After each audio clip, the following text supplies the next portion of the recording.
Catherine stood at the tall windows of her private sitting room in Kensington Palace, watching the morning mist rise from the carefully manicured gardens below. The autumn light filtered through the ancient glass, casting long shadows across the Persian rug beneath her feet. In her hands, she held a letter that would change everything she thought she knew about her life as the Princess of Wales. The envelope bore the official seal of Buckingham Palace, and its contents had arrived just an hour ago with her morning tea. As she read the formal language for the third time, her heart sank deeper with each carefully chosen word. The new protocols were extensive, detailed, and utterly devastating to the woman she had been before marriage transformed her from Catherine Middleton into royalty.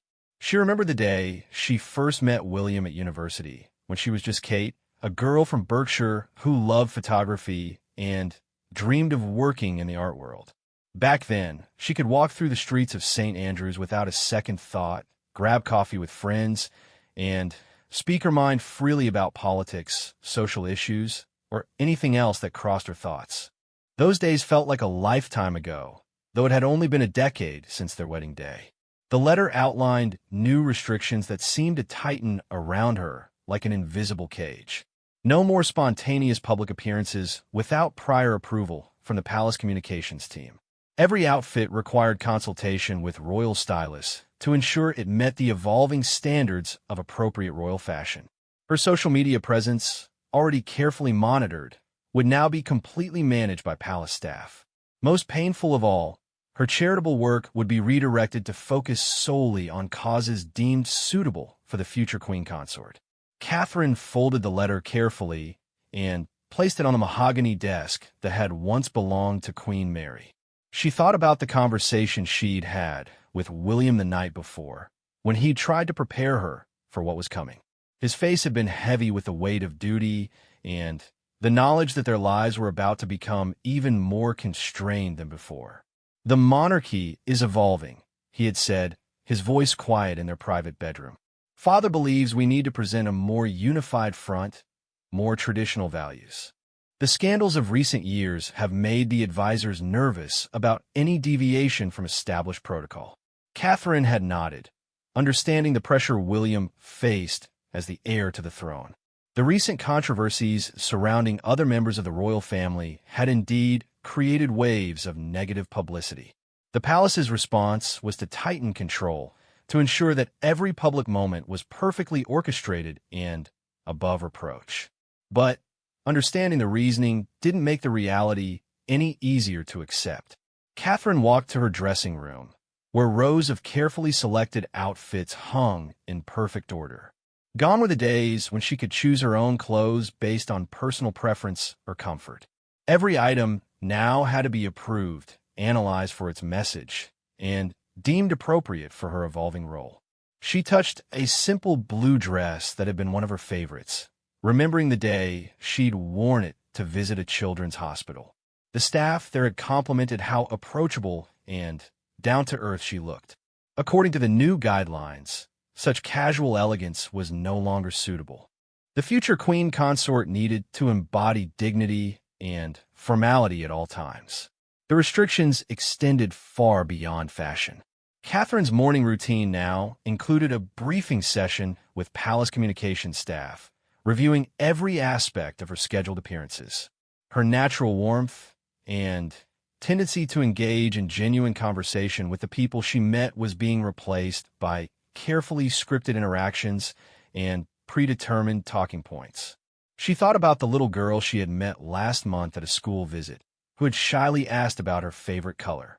Catherine had laughed and said it was blue because it reminded her of the sky on a perfect day. Such spontaneous, personal responses were now discouraged in favor of more neutral, diplomatic answers that revealed nothing of her true personality. The photography restriction was perhaps the most heartbreaking of all the new rules. Catherine had always loved capturing moments through her camera lens, and it had become one of her signatures as a royal family member. Her official portraits of her children had been celebrated for their warmth and intimacy. Now, all photography would be handled by approved palace photographers, eliminating her creative outlet and one of the few remaining connections to her pre-royal identity. Catherine walked to the nursery, where her children were having breakfast with their nanny. George, Charlotte, and Louis were chattering excitedly about their plans for the day, their young voices filling the room with joy and innocence. Looking at them, she felt a deep sadness, knowing that they too would eventually face similar restrictions as they grew older and took on more royal duties. George, already showing signs of understanding his future role as heir, had recently asked why he couldn't play football with his friends at school anymore without bodyguards present. Catherine had struggled to explain the security concerns in a way that wouldn't frighten him, while acknowledging the reality that his childhood was different from his classmates. "Mummy, can we go to the park today?" Charlotte asked, her bright eyes full of hope. Catherine hesitated, knowing that such simple outings now required extensive planning and security arrangements. The spontaneous family moments that had once been possible were becoming increasingly rare. Every public appearance, even something as innocent as taking the children to a playground, needed to be choreographed and approved weeks in advance. "We'll see, darling," Catherine replied, kissing the top of Charlotte's head and trying to keep the disappointment from her voice. After breakfast, Catherine met with her private secretary to discuss the upcoming royal tour. The itinerary was packed with formal events, state dinners, and ceremonial appearances. Gone were the informal meet-and greets that Catherine had always cherished, replaced by rigid scheduling that left little room for genuine human connection. "Your Royal Highness," her secretary said formally, "the palace has requested that all public statements be submitted for approval 48 hours in advance. This includes responses to any questions from the media or members of the public during walkabouts." Catherine nodded, though inside she felt another piece of her authentic self slipping away. The ability to respond naturally and from the heart had been one of her strengths as a working royal. The public had always appreciated her genuine reactions and thoughtful responses to their concerns and questions. She remembered a visit to a women's shelter the previous year, where one of the residents had broken down crying while sharing her story of domestic violence. Catherine had instinctively reached out to comfort the woman, speaking words of encouragement and support that came from her heart. That moment of genuine human connection had been transformative for both women, but such spontaneous emotional responses were now considered inappropriate for someone in her position. The lunch meeting with senior palace officials was a formal affair in the ornate dining room used for such occasions. Catherine sat at the polished table, surrounded by advisors, communications experts, and protocol officers who discussed her future role with clinical precision. They spoke about her as if she weren't present, analyzing her public image and discussing modifications to her behavior that would better serve the institution of the monarchy. "The Princess of Wales must embody the timeless values of the crown," one advisor explained, consulting his notes. "Personal opinions on contemporary issues, even those related to her charitable work, should be carefully considered to avoid any appearance of political bias." Catherine thought about the mental health advocacy work that had become her passion. She had spoken openly about the importance of breaking stigma and encouraging people to seek help. Her personal investment in these causes had made her an effective advocate, but now she was being told to maintain a more neutral stance to avoid controversy. The restrictions even extended to her family relationships. Conversations with her parents and siblings were now subject to scrutiny as the palace worried about information being leaked to the press. The close-knit family dynamic that had been Catherine's anchor throughout her transition to royal life was becoming strained under the weight of increased security and protocol concerns. Michael and Carol Middleton had always been supportive of their daughter's royal duties, but they too were struggling with the new limitations on their relationship. Simple family gatherings now required extensive planning and security clearance. The spontaneous Sunday lunches and holiday celebrations that had been a source of strength for Catherine were becoming formal, orchestrated events. That evening, as Catherine prepared for bed, she looked at herself in the mirror of her dressing room. The woman staring back at her looked every inch the perfect princess, but Catherine barely recognized herself. The natural warmth in her eyes seemed dimmed by the weight of constant scrutiny and restriction. She thought about the young woman who had fallen in love with Prince William all those years ago. That Catherine had been confident, independent, and full of dreams about making a difference in the world. She had entered royal life with enthusiasm, believing she could maintain her authentic self while serving the crown with dignity and grace. Now, as she faced an increasingly restrictive future, Catherine wondered if there was room for the real her within the confines of royal protocol.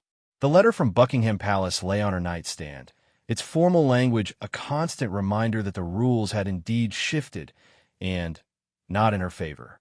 The next morning would bring another day of carefully managed appearances and scripted interactions. But tonight, in the privacy of her room, Catherine allowed herself a moment of grief for the freedom she was losing and the authentic connections that were being severed in the name of royal duty. Outside her window, London continued its restless pace, unaware of the personal struggles of the woman who would one day be their queen. Catherine pulled the curtains closed, shutting out the world that demanded so much of her while giving so little in return. Tomorrow would require her to smile, wave, and perform her role perfectly. But tonight she mourned for the woman she used to be and wondered who she would become under the weight of these new restrictions. 3 months had passed since Catherine received the letter that transformed her royal life, and the weight of the new restrictions had settled into her daily routine like an unwelcome guest. She sat in the back seat of the official car, watching the countryside blur past as they traveled to her first engagement under the revised protocols. The journey felt different now, more isolated and formal than the relaxed conversations she used to enjoy with her protection officers. Detective Inspector Sarah Mitchell, her lead protection officer for the past 4 years, had been replaced by someone deemed more appropriate for the evolving security requirements. Catherine missed Sarah's easy conversation and genuine care for her well-being. The new officer, while highly professional, maintained a strict boundary that made Catherine feel more like a precious object being transported than a person deserving of basic human interaction. The engagement itself was a visit to a new children's hospital, something that would have once filled Catherine with excitement and purpose. She had always found energy in meeting families and healthcare workers, learning about their challenges and celebrating their achievements. Today, however, the visit felt different from the moment she stepped out of the car. Her private secretary handed her a detailed schedule with time allocations measured in minutes. 14 minutes for the cancer ward tour, Your Royal Highness. 8 minutes for the ribbon-cutting ceremony. 12 minutes for meeting with hospital administrators. The speech should last exactly 4 minutes and 30 seconds. Catherine looked at the schedule with dismay. How could meaningful connections be made within such rigid time frames? She remembered previous hospital visits where she had spent over an hour with a single family, offering comfort and support during their most difficult moments. Those extended conversations had been some of her most fulfilling experiences as a working royal, but they were no longer permitted under the new efficiency guidelines. As they entered the hospital, Catherine was struck by how different the atmosphere felt. The usual warmth and excitement that accompanied royal visits seemed muted, replaced by nervous tension from staff members who had been briefed extensively about protocol and timing. Even the children seemed more subdued, perhaps sensing the formal energy that now surrounded her. She was introduced to Emma, a 7-year-old girl recovering from leukemia treatment. In the past, Catherine would have sat beside Emma's bed, asked about her drawings, and perhaps shared a story about her own children. Today, she was scheduled for exactly 3 minutes with the child, just enough time for photos and a brief exchange of pleasantries. "Hello, Emma," Catherine said, her voice warm despite the constraints. "I love your artwork. Can you tell me about this beautiful rainbow?" Emma's eyes lit up as she began explaining her drawing, but before she could finish her story, Catherine's equerry discreetly signaled that time was up.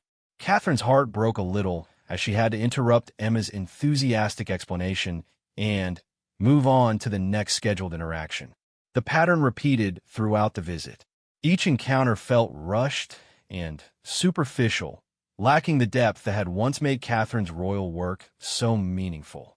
She found herself constantly aware of the clock, unable to fully focus on the people she was meeting because she knew that every minute was accounted for and monitored.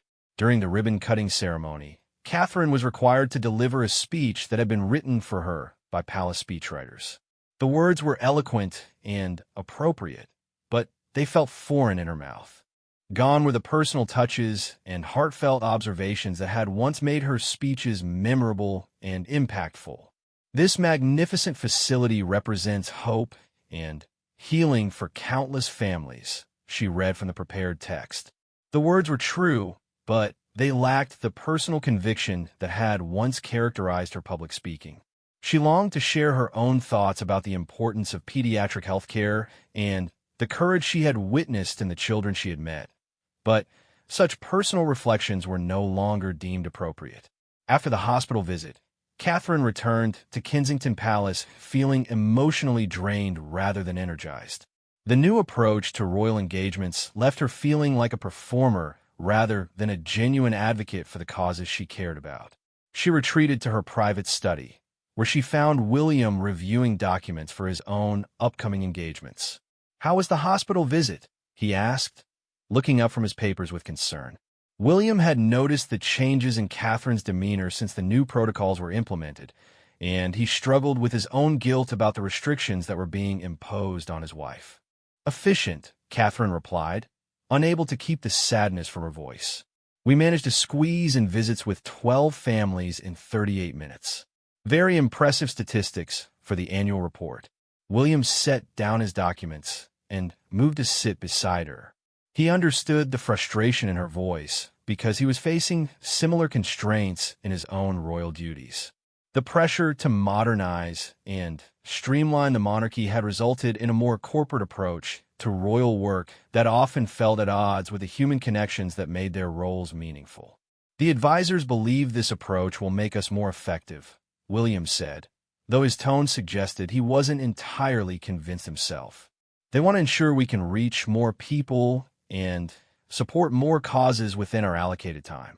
Catherine nodded, understanding the logic while questioning its humanity. "But what's the point of reaching more people if we can't really connect with any of them? Today, I felt like I was checking boxes rather than making a difference." That afternoon, Catherine received news that would test the new protocols in an unexpected way. Lady Margaret Whitfield, an elderly friend of the royal family who had been a mentor to Catherine during her early years as a royal, had fallen seriously ill. Margaret had been one of the few people who had offered Catherine genuine guidance without agenda, sharing wisdom from her own decades of supporting royal duties. Catherine wanted to visit Margaret immediately, but such a personal visit required approval through official channels. The palace staff explained that all visits, even to friends and mentors, needed to be evaluated for their appropriateness and potential public relations impact. The spontaneous gesture of friendship and compassion that Catherine wanted to make was being subjected to committee review. Personal visits by senior royals must serve a broader purpose, her private secretary explained during their evening briefing. "If you wish to visit Lady Margaret, we could arrange it as part of a formal engagement focusing on senior care or health advocacy. This would allow us to invite media coverage and highlight important social issues." Catherine stared at her secretary in disbelief. The idea of turning a private visit to a dying friend into a public relations opportunity felt not only inappropriate, but deeply offensive to everything she believed about human decency and friendship. "She's been like a grandmother to me," Catherine said quietly. "She helped me understand royal protocol when I was first learning. I want to hold her hand and say goodbye, not stage a photo opportunity about elder care." The secretary consulted her notes with visible discomfort. "I understand the emotional aspect, Your Royal Highness, but informal visits create security complications and potential media speculation. If you visit without official engagement status, There could be questions about why this person merits special attention from the Princess of Wales. Catherine felt a surge of anger that surprised her with its intensity. The reduction of human relationships to strategic considerations represented everything she feared about her evolving role. She was being asked to abandon the basic human impulses of friendship and compassion in favor of calculated public relations benefits. That evening, Catherine made a decision that would have significant consequences. She quietly arranged to visit Lady Margaret without official palace approval, asking only her personal protection officer to accompany her for security purposes. It was a small act of rebellion, but it felt essential to preserving something of her authentic self. The visit to Margaret's bedside was both heartbreaking and healing. The elderly woman was clearly in her final days, but her eyes brightened when Catherine entered the room. They spent an hour together, reminiscing about Catherine's early royal experiences and Margaret's own decades of service to various charitable causes. "My dear," Margaret said, her voice weak but determined, "don't let them take away your heart.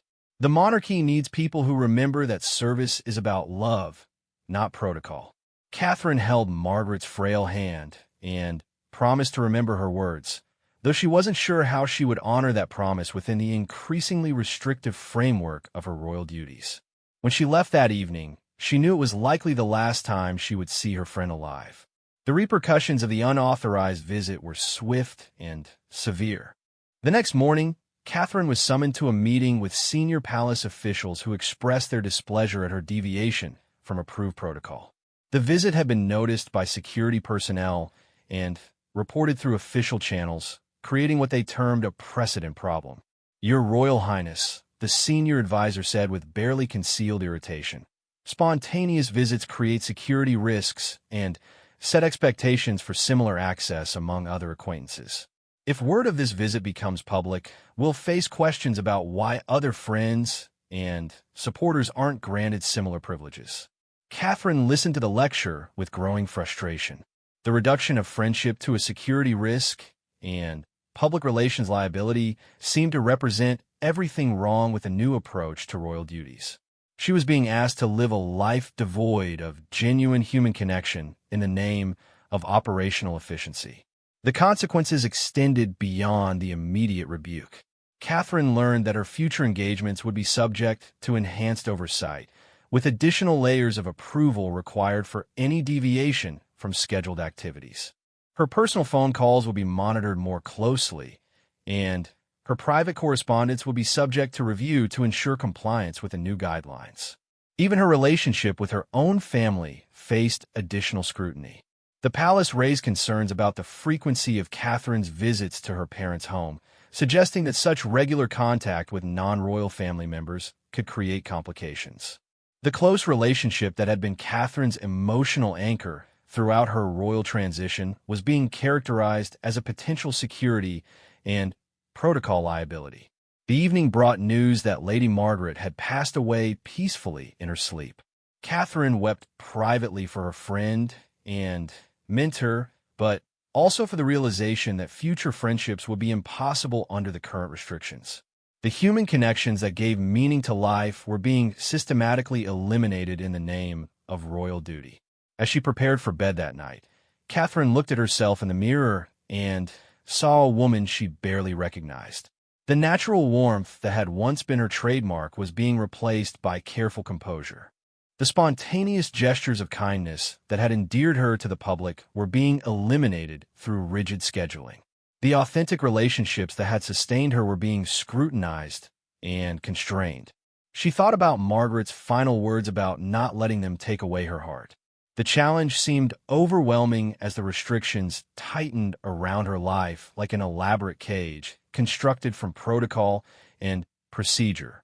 Catherine wondered how long she could maintain any sense of her authentic self within a system that seemed determined to transform her into a perfectly polished but emotionally hollow representative of institutional values. The morning would bring new challenges and further tests of her ability to navigate between duty and humanity. But tonight, Catherine mourned not only for her departed friend, but for the woman she had been before the rules shifted so dramatically against everything she had believed about the purpose and meaning of royal service. 6 months into the new restrictions, Catherine found herself standing in front of a mirror in the palace's formal dressing room, being fitted for what felt like the 100th outfit that had been selected by committee rather than personal choice.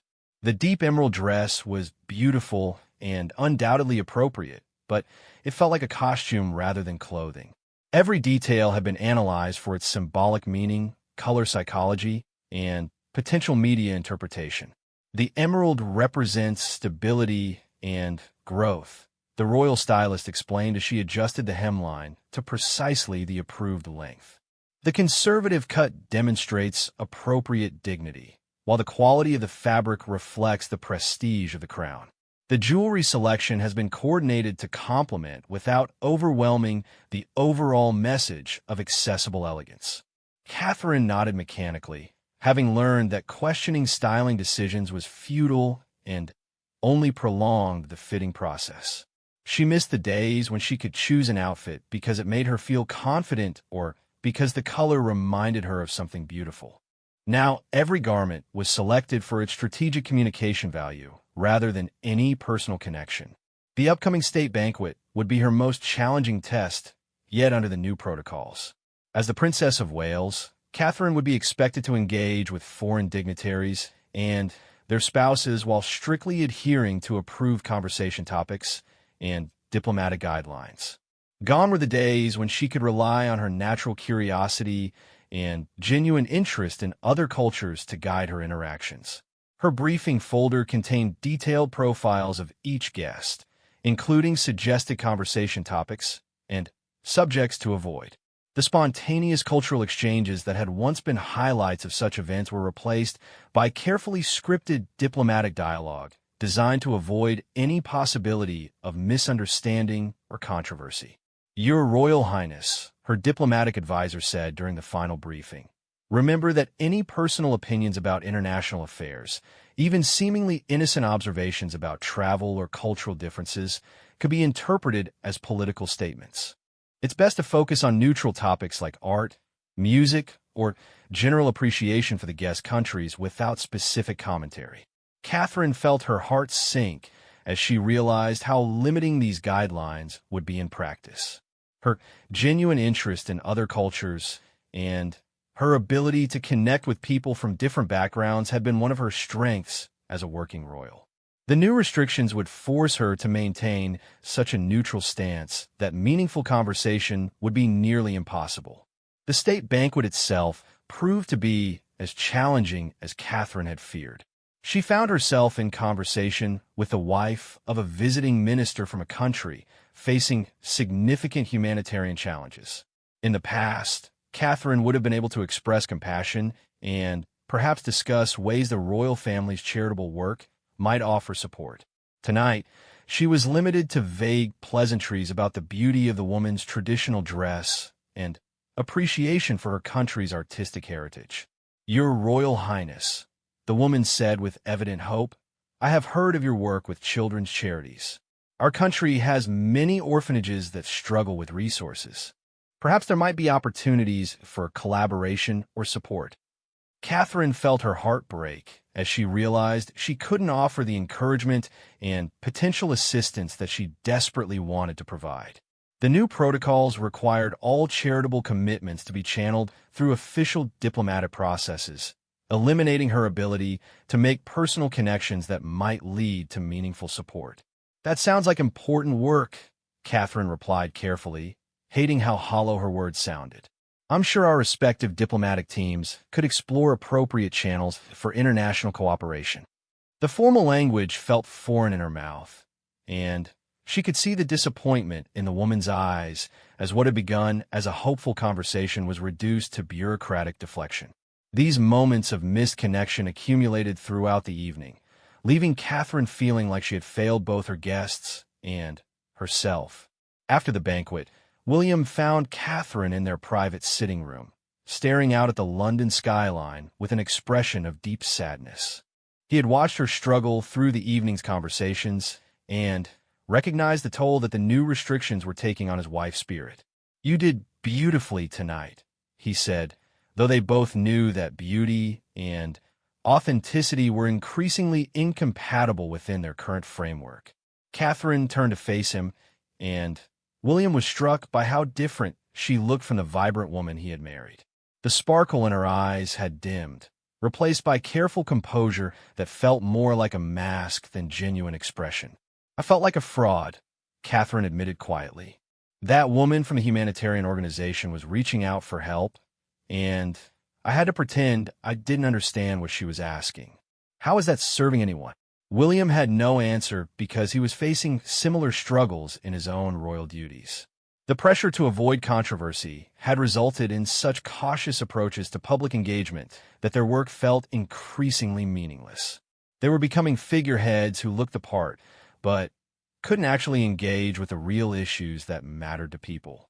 The next morning brought news that would force Catherine to confront the personal cost of the new restrictions in the most painful way possible. Charlotte's teacher had called to request a meeting about some behavioral concerns at school. Their daughter, normally cheerful and outgoing, had become withdrawn and anxious, particularly during class discussions about families and careers. When Catherine and William arrived at the school, they were escorted to a private conference room where Charlotte's teacher waited with obvious concern. The young teacher chose her words carefully, clearly nervous about discussing the royal family's private matters. "Charlotte is a wonderful child," she began diplomatically, "but we've noticed some changes in her behavior over the past few months. She seems hesitant to participate in show and tell when other children share stories about their parents' work or family activities. Yesterday, when another student talked about visiting their grandmother spontaneously, Charlotte became quite upset and said her family wasn't allowed to do things like that anymore."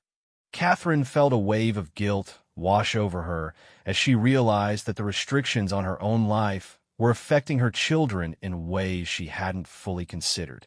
Charlotte's natural childhood experiences were being shaped by the increasing formality and limitation that surrounded their family life. "She also asked me if her mother was sad," the teacher continued gently.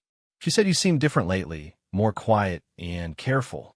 Children are very perceptive about changes in their parents' emotional states. The drive home was conducted in heavy silence as Catherine and William processed the reality that their family life was being damaged by restrictions they had little power to change. Charlotte's innocent observation about her mother's sadness was particularly devastating because it confirmed Catherine's fear that she was losing herself within the constraints of her evolving role. That afternoon, Catherine made a decision that would mark a turning point in her relationship with the palace hierarchy. She requested a private meeting with King Charles to discuss the impact of the new protocols on both her effectiveness as a working royal and her family's well-being. The meeting took place in the king's private study at Clarence House, away from the formal protocol of official palace interactions. Charles received her with the warmth of a father-in-law who genuinely cared about her welfare. But Catherine could see the weight of institutional pressure in his expression. "Your Majesty," Catherine began, choosing her words carefully, "I wanted to discuss some concerns about how the new protocols are affecting my ability to serve effectively." Charles nodded gravely, indicating that he had been expecting this conversation. "I know the adjustments have been challenging, Catherine. The pressure from Parliament and the media has forced us to reconsider many aspects of how the family operates publicly." Catherine took a deep breath before sharing her deepest concerns. She told them about the hospital visit where meaningful connections had been impossible due to time constraints. She described the state banquet where she couldn't offer help to someone genuinely in need. Most importantly, she shared Charlotte's observations about the changes in their family dynamic. "I understand the need for caution and appropriate behavior," Catherine said carefully, "but I fear we're creating a version of royal service that's so risk-averse it becomes meaningless.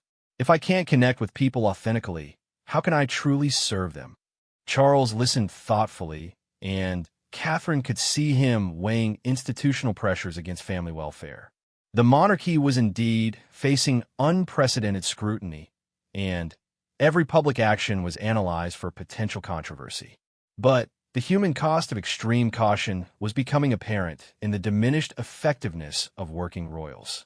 The advisors believe that strict adherence to protocol will protect the institution, Charles explained, his voice heavy with the burden of competing pressures. Recent scandals have made everyone nervous about any behavior that might be misinterpreted or criticized. Catherine understood the complexity of his position, but she also knew that the current path was unsustainable for both her family and the institution they served. Your Majesty, I believe our strength has always come from the balance between dignity and humanity. If we lose the human connection, we risk becoming irrelevant regardless of how perfect our protocol appears. The conversation continued for over an hour, with Charles clearly torn between his desire to support Catherine and his responsibility to protect the monarchy from further controversy. He promised to reconsider some of the more restrictive protocols, but Catherine left the meeting unsure whether meaningful changes would actually be implemented. That evening, Catherine sat with Charlotte at bedtime, trying to explain in age-appropriate terms why their family life had become more structured and formal. Her daughter's innocent questions about why they couldn't visit friends spontaneously or why Mummy seemed sad at work events revealed how deeply the restrictions were affecting their entire family. "Are you still happy being a princess, Mummy?" Charlotte asked with the directness that only children possess. Catherine paused, struggling to find an honest answer that wouldn't burden her young daughter with adult concerns. "Being a princess means helping people," she finally said, "but sometimes the rules about how to help people are very complicated." Charlotte seemed to accept this explanation, but Catherine knew that as her children grew older, they would face increasingly complex questions about the cost of royal service. The restrictions that were limiting her own authentic expression would eventually constrain their childhood experiences and personal development as well. After Charlotte fell asleep, Catherine returned to her study and began writing in the journal she had kept throughout her years as a working royal. The entries from recent months told a story of gradual isolation from the authentic connections that had once given meaning to her role. The woman who had entered royal life with enthusiasm and genuine desire to serve was being systematically separated from the human elements that made such service worthwhile. She wrote about the children in the hospital who deserved more than 3-minute interactions with someone who claimed to care about their welfare. She wrote about the international guest who had sought help for humanitarian work only to be met with diplomatic deflection. Most painfully, she wrote about her own daughter's growing awareness that their family life was constrained by rules that prioritized institutional protection over human authenticity.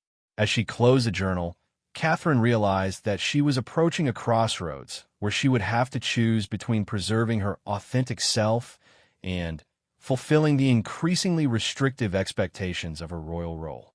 The rules had shifted so dramatically that the woman she had been was no longer compatible with the role she was expected to play. The morning would bring new challenges and further tests of her ability to maintain any semblance of genuine human connection within a framework designed to eliminate spontaneity and authentic emotion. Catherine faced the growing realization that the cost of perfect royal behavior might be the loss of everything that had made her effective and meaningful as a public servant in the first place. 9 months had passed since the letter that changed everything, and Catherine stood at a crossroads that would define not only her future, but the future of the monarchy itself. The autumn morning was crisp and clear as she walked through the private gardens of Kensington Palace, her footsteps echoing on the stone pathway that had witnessed centuries of royal contemplation and decision-making. In her hand, she carried a document that represented months of careful thought, consultation, and soul-searching. It was her proposal for a modified approach to royal duties that would balance institutional protection with authentic human connection. The document represented either her salvation or her final act of rebellion against a system that seemed determined to strip away everything that made royal service meaningful. The inspiration for her proposal had come from an unexpected source. 3 weeks earlier, Catherine had received a letter from Emma, the 7-year-old cancer patient she had met during that rushed hospital visit months ago. The letter, written in crayon with the careful handwriting of a child, had cut straight to the heart of what Catherine had lost in her transformation into the perfect princess. "Dear Princess Catherine," Emma had written, "I hope you remember me from the hospital. You seemed sad when you visited, but I wanted you to know that even though we only talked for a little bit, it made me feel better. My mummy says you probably have lots of important princess things to do, but I hope you can still visit sick children sometimes because it makes us happy." The letter had arrived on the same day that Catherine learned about new restrictions that would further limit her charitable work. The palace had decided that hospital visits should be reduced to ceremonial ribbon cuttings and photo opportunities, eliminating the patient interactions that Emma's letter proved were meaningful despite their brevity under the current system. Catherine had wept as she read Emma's innocent words, recognizing that a 7-year-old child had articulated what the palace advisors seemed unable to understand. The human connection, however brief and imperfect under current constraints, still mattered to the people they were meant to serve. The challenge was finding a way to honor that connection while satisfying institutional concerns about risk and protocol. Her proposal had taken shape through countless conversations with William, secret meetings with progressive members of the royal household, and extensive research into how other modern monarchies balance tradition with authentic public service. Catherine had discovered that several European royal families had successfully maintained both dignity and accessibility through careful evolution rather than restrictive revolution. The document outlined a middle path that would acknowledge legitimate security and protocol concerns while preserving the authentic human connections that made royal service effective. It proposed designated times for spontaneous public interaction within controlled environments, pre-approved flexibility for extending meaningful conversations, and a return to personal involvement in charitable work within defined parameters. Most importantly, Catherine's proposal addressed the personal cost of extreme restrictions on royal family members and their children. She had documented how the current approach was creating psychological stress that would ultimately undermine rather than strengthen the institution they were all trying to protect. Today, she would present this proposal to a meeting of senior royals and palace advisors that would determine whether any compromise was possible between the rigid new protocols and the authentic service that Catherine believed was essential to the monarchy's future relevance. As she entered the formal meeting room at Buckingham Palace, Catherine was struck by the gravity of the moment. King Charles sat at the head of the polished table, flanked by senior advisors whose expressions ranged from curious to skeptical. William offered her an encouraging smile from across the table, but she could see the tension in his face as he contemplated the potential consequences of challenging established protocol. "Your Majesty," Catherine began, her voice steady despite the magnitude of what she was proposing, "I come before you today, not in rebellion against the crown, but in service to its future effectiveness and relevance." She presented her research methodically, showing examples of successful royal engagement from other monarchies, documentation of public response to authentic versus scripted royal interactions, and, most compellingly, evidence that extreme restrictions were creating rather than preventing negative publicity. "The public notices when our interactions feel forced or superficial," Catherine explained, showing recent media coverage that had criticized the royal family for seeming distant and out of touch. "The very protocols designed to protect us from controversy are generating criticism about our relevance and authenticity." The senior advisor who had been most resistant to any relaxation of restrictions raised immediate objections. "Your Royal Highness, spontaneous interactions create unpredictable variables that cannot be controlled or managed. One inappropriate question or emotional response could generate weeks of negative coverage." Catherine had anticipated this objection and was prepared with her response. "Sir, our current approach guarantees negative coverage about our disconnection from the people we serve. We've eliminated the possibility of authentic moments that could generate positive coverage and genuine public support."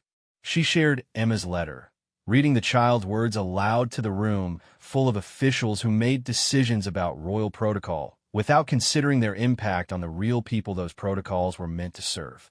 The simple honesty of the 7-year-old's observation that even a brief connection had mattered created a moment of uncomfortable silence around the conference table. King Charles leaned forward with evident interest. "Catherine, what specific modifications are you proposing? How would you balance authentic engagement with necessary security and protocol requirements?"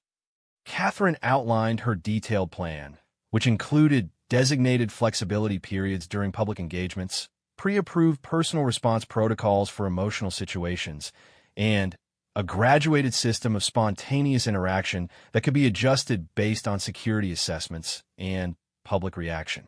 "Most importantly," she continued, "I propose that we measure the success of royal engagements not just by their adherence to protocol, but by their actual impact on the people and causes we're meant to serve. We need metrics that value meaningful connection alongside operational efficiency."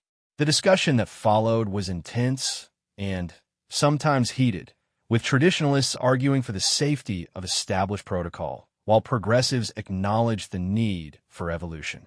Catherine found herself defending not just her proposal, but her fundamental belief that royal service required genuine human connection to be meaningful. "If we become so risk-averse that we eliminate all possibility of authentic engagement," she argued passionately, "we transform the monarchy into a ceremonial museum piece rather than a living institution that serves contemporary society." William spoke in support of Catherine's proposal, sharing his own frustrations with restrictions that prevented effective engagement with the causes he cared about most. His backing carried significant weight as the future king, but Catherine could see that several advisors remained deeply skeptical about any relaxation of current protocols. The debate continued for hours, with breaks for consultation and private discussions among different factions within the royal household.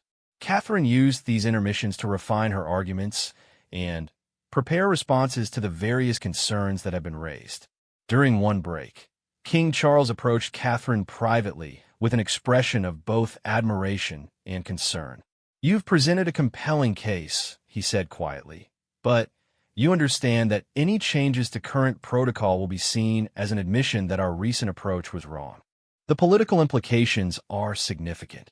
Catherine nodded, acknowledging the complexity of his position while maintaining her conviction about the necessity of change. "Your Majesty, I believe the greater political risk lies in continuing down a path that distances us from the people we serve.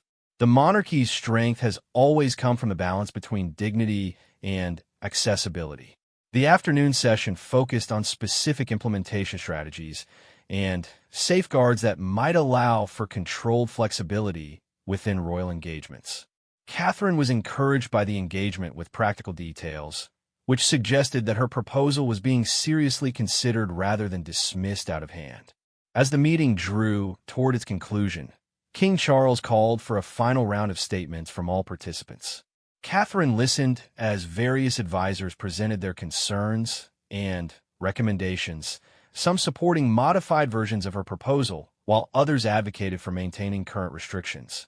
When her turn came, Catherine spoke from the heart about what royal service had meant to her before the restrictions and what it could mean again with thoughtful reform.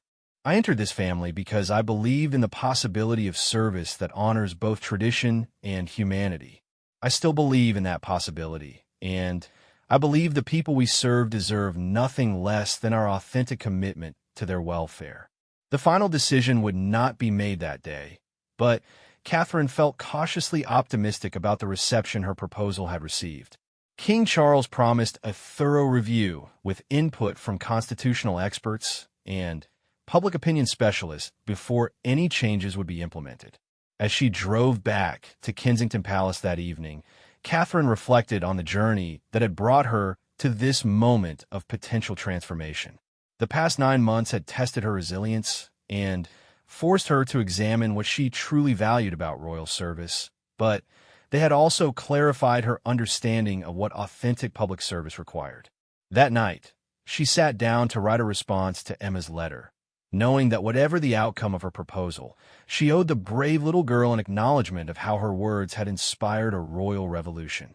In simple language that a 7-year-old could understand, Catherine promised that she would always remember the importance of genuine care and connection, regardless of how many rules surrounded her princess duties. 3 weeks later, Catherine received word that a modified version of her proposal had been approved for a 6-month trial period.